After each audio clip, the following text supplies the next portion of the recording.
وزیر اعظم کا اسلام کوٹ میں تھر نووا کا افتتاح، کہا آج پورے پاکستان کے لیے خوشی کا دن، تھر کی روشنی پورے پاکستان کو روشن کر رہی ہے۔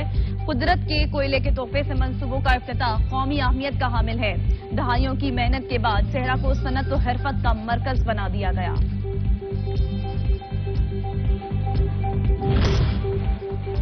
وزیر خارجہ بلاول بھٹو زرداری کہتے ہیں کہ ہمارا نعرہ تھر بدلے گا، پاکستان حقیقت کا روپ دھار رہا ہے۔ منصوبے کی تکمیل سے ترقی کی منازل طے ہوں گی۔ بے جا تنقید کرنے والوں کو یہ بہترین جواب ہے۔ تھر پارکر میں تھر نووا منصوبے کی افتتاحی تقریب سے خطاب، چین سے اظہار تشکر۔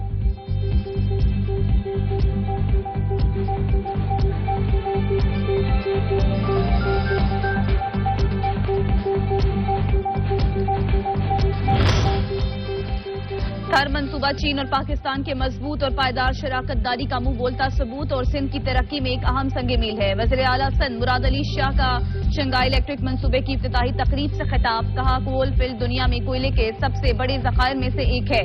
منصوبے سے روزگار کے مواقع اور خطے میں اقتصادی ترقی کو فروغ ملا ہے۔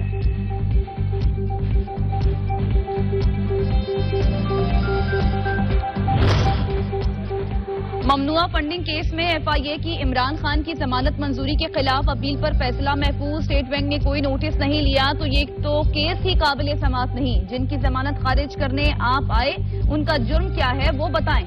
اسلام آباد ہائی کورٹ کے ریمارکس، عمران خان شامل تفتیش نہیں ہوئے، اسپیشل پروسیکیوٹر کا موقف۔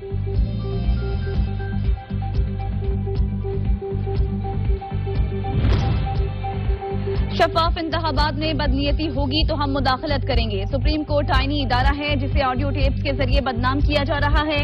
چیف جسٹس آف پاکستان کے غلام محمود ڈوگر کے تبادلے سے متعلق کیس میں ریمارکس، کہا آئینی اداروں کو بدنام کرنے والی ان آڈیو ٹیپس کی کوئی اہمیت نہیں، ادارے کا تحفظ کریں گے۔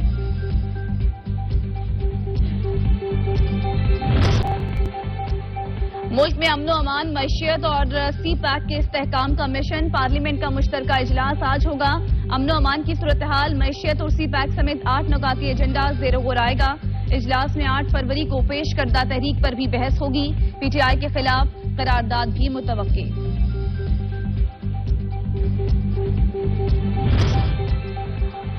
صدر مملکت نے وزیر اعظم کی ایڈوائس پر قومی اقتصادی کونسل کی تشکیل 9 کی منظوری دے دی۔ پنجاب سے ایس ایم تنویر، وزیر توانائی، صنعت، تجارت، سرمایہ کاری اور ہنرسازی بطور ممبر قومی اقتصادی کونسل تعینات۔ منظوری 2 صوبوں میں نئی حکومتوں کے قیام کے باعث دی گئی۔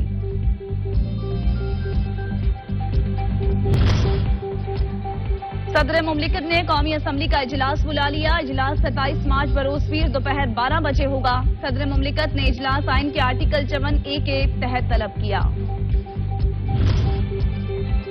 قرض دینے والوں کے دباؤ پر شرح سود مزید بڑھے گی۔ آئی ایم ایف کے ڈو مور کے مطالبے پر اسٹیٹ بینک نے 4 اپریل کو اجلاس بلا لیا۔ اجلاس میں شرح سود 2% بڑھانے کی منظوری دی جائے گی۔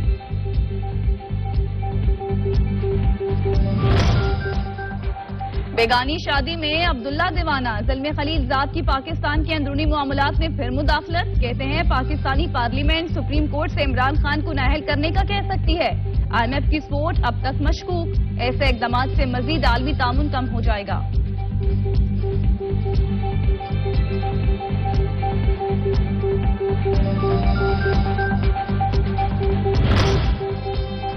ملک کے طول و عرض میں زمین لرز اٹھی، زلزلے سے جاں بحق افراد کی تعداد 9 ہو گئی، درجنوں زخمی، بلند و بالا رہائشی اور کمرشل عمارتوں میں دراڑیں پڑ گئی۔ زلزلے کی شدت 6.8 تھی۔